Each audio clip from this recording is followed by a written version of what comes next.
अस्सलामुअलैकुम। उम्मीद करती हूँ आप सब लोग खैरियत से होंगे। आज आप सब लोगों का फिर से मेरे चैनल पर खुशामदीद। बिरयानी किस घर में पसंद नहीं की जाती? मेरे ख़्याल से हाज़िर ही नाज़िर ही ऐसा कोई घर हो शायद जहाँ पे बिरयानी ना पसंद की जाती हो। तो आज बहुत ही मज़े की और बहुत ही यमी मटन देगी बिरयानी की रेसिपी मैं आपके साथ शेयर करती हूँ। उम्मीद करती हूँ इंशाल्लाह ताला आपको ये रेसिपी ज़रूर पसंद आने वाली है, और पसंद आने पे प्लीज़ मेरे चैनल को ज़रूर सब्सक्राइब कीजिएगा और लाइक और शेयर भी कीजिएगा, और अपनी फ़ीडबैक से अपने कमेंट से मुझे ज़रूर आगाही दीजिएगा। तो चलिए इस बहुत ही मज़े की और बहुत ही यमी सी बिरयानी की रेसिपी की तरफ बढ़ते हैं। फुल गाइडेंस के साथ और एक एक स्टेप के साथ आज मैं आपके साथ ये मटन बिरयानी की रेसिपी शेयर करूँगी, और इंशाल्लाह ताला आपके घर में भी ये बिरयानी इंशाल्लाह ताला सबको बहुत पसंद आने वाली है। तो चलिए इस रेसिपी की तरफ बढ़ते हैं। इस रेसिपी के लिए सबसे पहले यहाँ पे हम थोड़े से मसाले अलग कर लेते हैं, जिनमें सबसे पहले यहाँ पे 2 टेबलस्पून जो है हम लोग साबुत धनिया इस्तेमाल करेंगे, और उसी चमचे में 2 टेबलस्पून जो है सौंफ शामिल करेंगे फ्राई पैन में, और फिर 1.5 चमचा यहाँ पे हम लोग सफ़ेद ज़ीरा शामिल करेंगे। ये तीनों चीज़ें शामिल करने के बाद यहाँ पे हम लोग 2 ब्लेड जो है जावित्री के लेंगे, और एक आधा जो है हम लोग यहाँ पे जायफल लेंगे। जायफल ज़्यादा नहीं लीजिएगा। इन सारे मसालों को पहले हम बहुत अच्छे से रोस्ट कर लेंगे, इतना कि बहुत अच्छी सी इनकी खुशबू आने लगे। खुशबू आने पे चूल्हा बंद कर देंगे और इनको अच्छे से ग्राइंड कर लेंगे, इतना कि ये बहुत अच्छा फ़ाइन पाउडर बन जाए। यहाँ पे मैंने इसको ग्राइंड कर लिया है और पाउडर बना लिया है। और यहाँ पे मैंने 1 kg जो है यहाँ पे मेरा मटन का गोश्त है, इसको मैंने छोटी छोटी बोटियों में करवा लिया है। ये बोनलेस मटन के पीसेस हैं। यहाँ पे जो हमने मसाला ग्राइंड करा था इसको भी हम लोग इसके अंदर शामिल कर देंगे। यहाँ पे सारा मसाला शामिल करने के बाद 3 टेबलस्पून जो है यहाँ पे भर के मैं लहसुन अदरक का पेस्ट डालूँगी। लहसुन अदरक का पेस्ट डालने के बाद यहाँ पे हम लोग नमक डालेंगे हस्बे ज़ायका। नमक और मिर्चें यहाँ पे आप लोग अपने हिसाब से, अपने टेस्ट के हिसाब से एडजस्ट कर सकते हैं।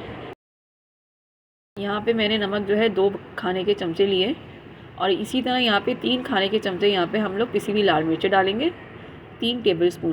1 टीस्पून जो है पिसी हुई काली मिर्च डालेंगे, और 1 टीस्पून जो है हम लोग यहाँ पे हल्दी पाउडर डालेंगे। 300 ग्राम जो है यहाँ पे हम लोग दही अच्छे से फेंट के इसके अंदर शामिल करेंगे, और शामिल करने के बाद इसको हम बहुत अच्छे से मैरिनेशन के लिए रख देंगे, कम से कम 1.5 घंटा। यहाँ पे अच्छे से बोटियों को मैरिनेट करने के बाद दूसरी तरफ इतने हम लोग पतीले में हम लोग प्याज लाल कर लेते हैं। अब पतीली के अंदर यहाँ पे 1 कप मैंने ऑयल लिया है। ऑयल के अंदर मैं यहाँ पे 2 बड़े साइज़ की यहाँ पे प्याज शामिल करूँगी, स्लाइस्ड कट। प्याज शामिल करने के बाद यहाँ पे अच्छे से मिक्स करूँगी और इसको लाल करने के लिए रख दूँगी। इतने यहाँ पे हमारे प्याज लाल हो रही है, इतनी दूसरी तरफ हम लोग अपनी दूसरी चीज़ों की तैयारी की तरफ बढ़ते हैं। अब दूसरी तरफ यहाँ पे मैंने एक बॉल में जो है 9 अदद आलू ले लिए। ये आलू मेरे दरमियाने साइज़ के, जहाँ एक बहुत बड़ा आलू हो तो इसको आप बीच में से इस तरह से आधा कर लें। बाकी तो आलूओं को मुझे काटने की ज़रूरत महसूस हुई, इसलिए मैंने नहीं काटा।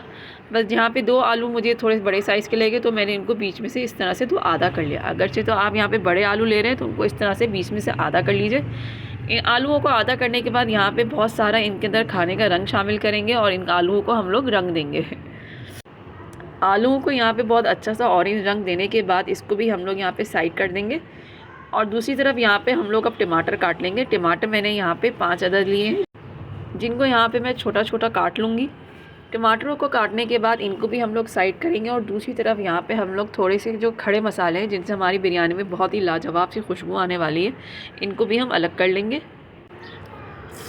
इन खड़े मसाले पे यहाँ पे मैंने 2 अदद जो है दालचीनी की स्टिक, 3 अदद बड़ी इलायची, 3 बादियान के फूल, 10 से 12 यहाँ पे लौंग है, और 2 अदद जो है तेज़ पत्ते हैं। इनको यहाँ पे मैंने अलग कर लिया है। इनको भी हम लोग बाद में जो है बिरयानी में शामिल करेंगे। यहाँ पे प्याज जो है हमारी बहुत अच्छी सी गोल्डन सी ब्राउन सी हो गई है। अब यहाँ पे गोल्डन ब्राउन प्याज को कलर देने के बाद यहाँ पे हम लोग प्याज जो है निकाल लेंगे। बस थोड़ी सी प्याज यहाँ पे हम लोग पतीली के अंदर रहने देंगे।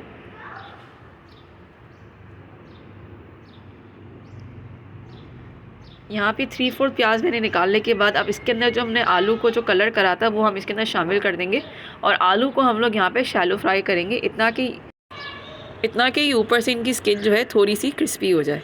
यहाँ पे इस तरह से आलूओं को शैलो फ्राई करने के बाद ये देखें, इस तरह से ये देखें शैलो फ्राई हो चुका है, और इसके बाद बहुत अच्छा सा यहाँ पे ऑरेंज कलर आ चुका है। अब यहाँ पे इस तरह से आलूओं को अच्छे से शैलो फ्राई करने के बाद जो हमने टमाटर काटे थे वो इसके अंदर हम लोग शामिल कर लेंगे। शामिल करने के बाद अच्छे से मिक्स देंगे। आँच को हम लोग यहाँ पे फुल कर देंगे और 10 मिनट के लिए जो है टमाटरों को ढक के रख देंगे ताकि ये सॉफ्ट हो जाए। इस तरह से ये करने से हमें टमाटर को जो है चॉप करके शामिल करने की ज़रूरत महसूस नहीं होगी। टमाटर जो है ख़ुद ही सॉफ्ट हो जाएंगे और बहुत अच्छे से बिरयानी के अंदर घुल जाएंगे। 10 मिनट के बाद जब टमाटर जो है अच्छे से सॉफ्ट हो जाएंगे तो यहाँ पे जो हमने खड़े मसाले अलग करे थे वो भी हम लोग इसके अंदर अब शामिल कर देंगे। और खड़े मसाले शामिल करने के बाद यहाँ पे जो हमने गोश्त मैरिनेशन करने लिए रखा था वो भी हम लोग शामिल कर लेंगे। और स्पैचुला की मदद से बॉक्स के अंदर जितना मसाला लगा रह गया है वो भी हम लोग अच्छे से यहाँ पे निकाल लेंगे।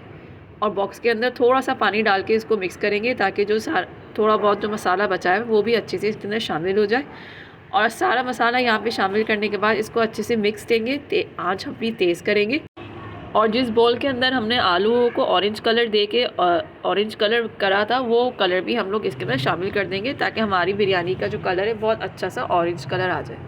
बस यहाँ पे ये सारी चीज़ें मिक्स करने के बाद इसको हम तेज़ आंच करेंगे और अच्छे से इसको ढक देंगे जब तक कि ये बहुत अच्छे से पकने ना लगे।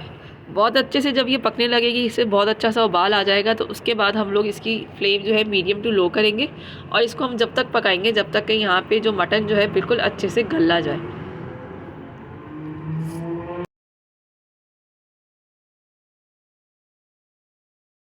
अब यहाँ पे लगभग 2 घंटे गुजर चुके हैं और यहाँ पे गोश्त भी जो है हमारा अच्छे से गल चुका है।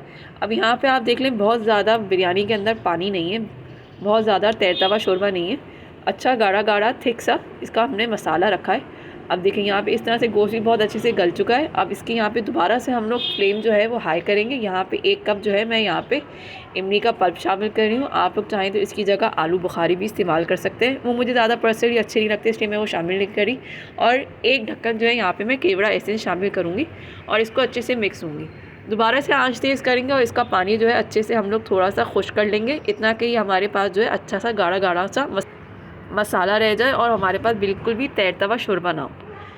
यहाँ पे थोड़ी देर बाद ये देखें इस तरह से पानी जो है खुश्क हो चुका है, तेल ऊपर आ चुका है और यहाँ पे देखें हमारे पास बहुत अच्छा सा बहुत मज़े का बिरयानी का मसाला जो है बिल्कुल तैयार हो चुका है। अब इस स्टेज पे हम लोग आंच जो है अपनी हाई रहने देंगे और हम लोग यहाँ पे हरी मिर्च हरा धनिया शामिल करेंगे। हरी मिर्च हरा धनिया शामिल करने से भी यहाँ पे बिरयानी की जो है बहुत अच्छी और लाजवाब सी खुशबू आएगी। अब यहाँ पे मैंने 1 किलो चावल जो है अलग से मैंने पसा लिए थे, इतना कि ये लोग 80% पक चुके थे और 20% जो है इनकी एक कनी जो कहते हैं वो रह गई थी।